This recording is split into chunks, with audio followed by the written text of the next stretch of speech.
सुप्रभात। आज का हमारा विषय है संत मत तथा संसारी मत। संत मत तथा संसारी मत।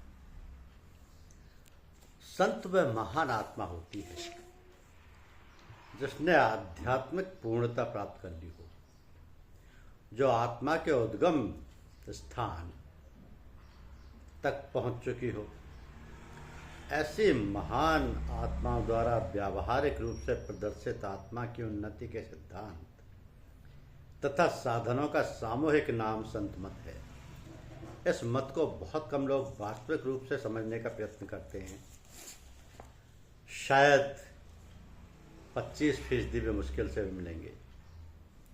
इस 25% में से ज़्यादातर लोग ऐसे नज़र आते हैं जो या तो ये चाहते हैं कि हम महात्मा कहलाएं और दूसरों को चेला बनाएं, जिससे दुकानदारी चल निकले, या ये चाहते हैं कि नाम तो हो जाए संतों में और काम कुछ भी ना करना पड़े। और जहाँ तक हो सके संतों को भी संसारी मत में खींच कर ले आए।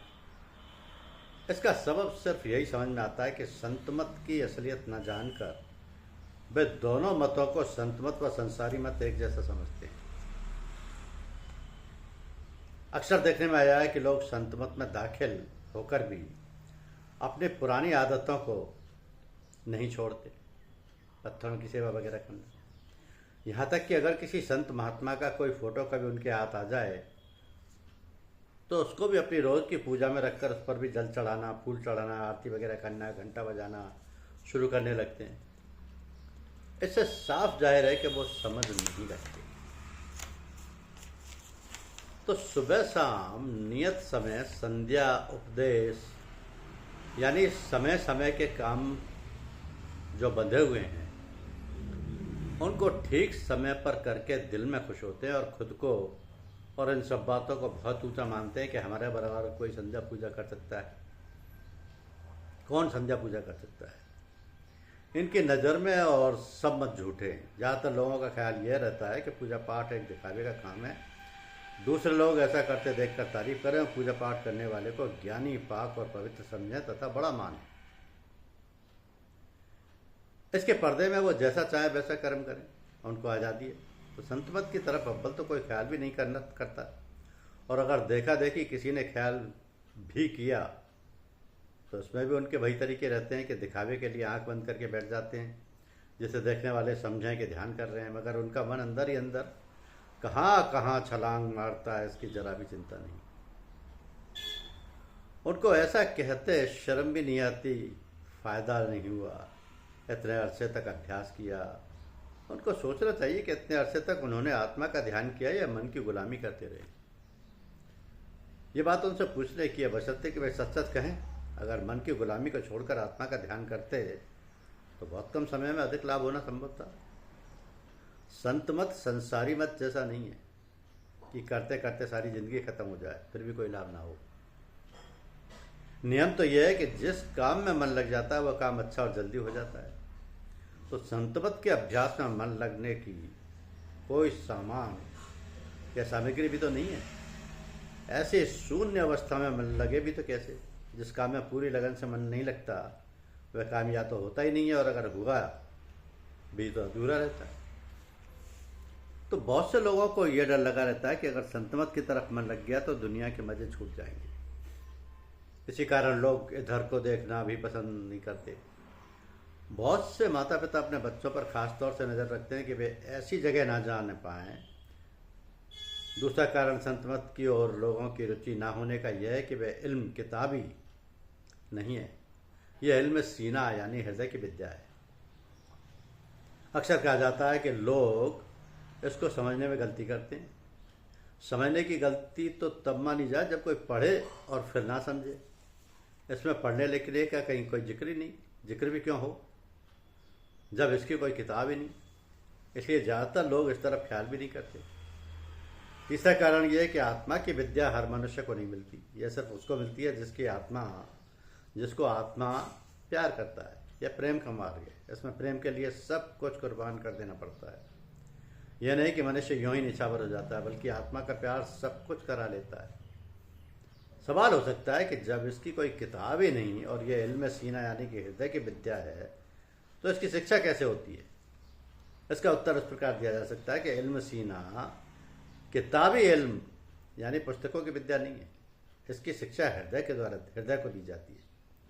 संभव है कि किसी ने इसको पुस्तक का रूप देने का प्रयत्न किया हो, परंतु वह प्रयत्न अधूरा ही होगा। कारण यह है कि संत मत का सदा यह आदेश रहा है कि हमेशा अमल से ताल्लुक रहे, बातचीत तथा वाद विवाद से सदा दूर रहकर केवल सत्संग में जो ख्यालात जाहिर हों उन ख्यालों को अपनी जिंदगी का जुज्व यानी अंग बनाए। इस विद्या की शिक्षा वंश परंपरा से गुरु और शिष्य की श्रृंखला में चली आ रही है।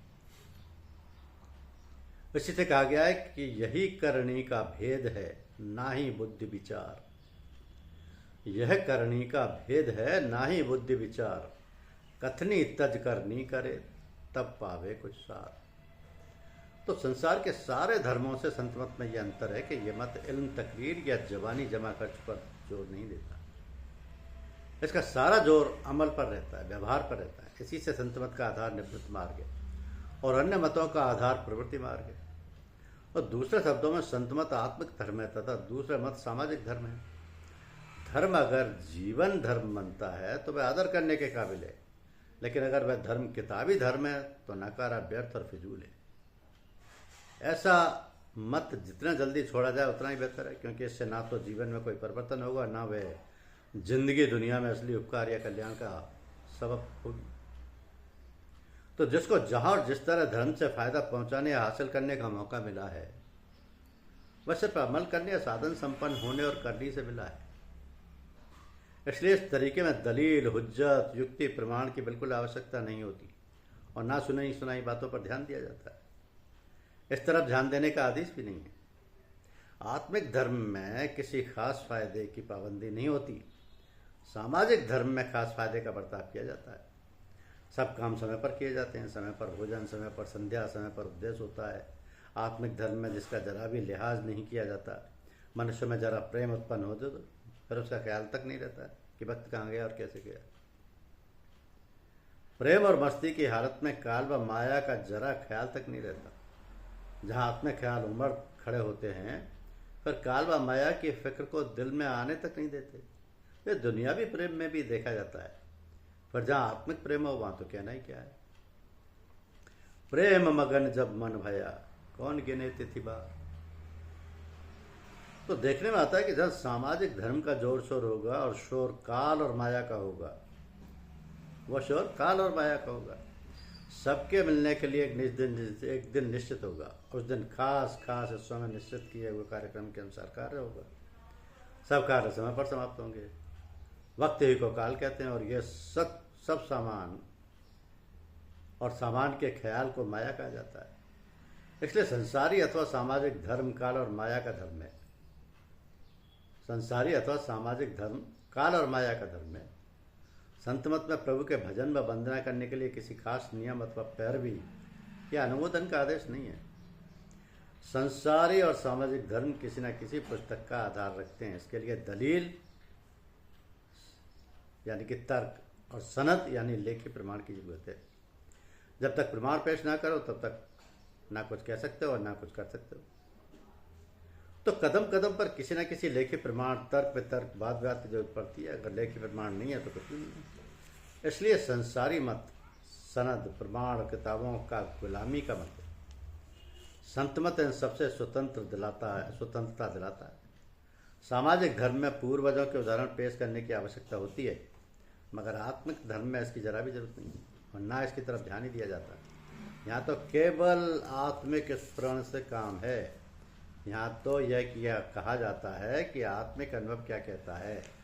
इस दृष्टि से संत मत तथा अन्य मतों में बड़ा अंतर है, परंतु संत मत की संसार के अन्य मतों से कोई लड़ाई या तकरार नहीं है, बल्कि दूसरे धर्मों की निस्बती हालत और मदारिज यानी श्रेणियों को नज़र में रखकर तथा उनकी हैसियत को समझकर उनकी हिमायत भी करता है।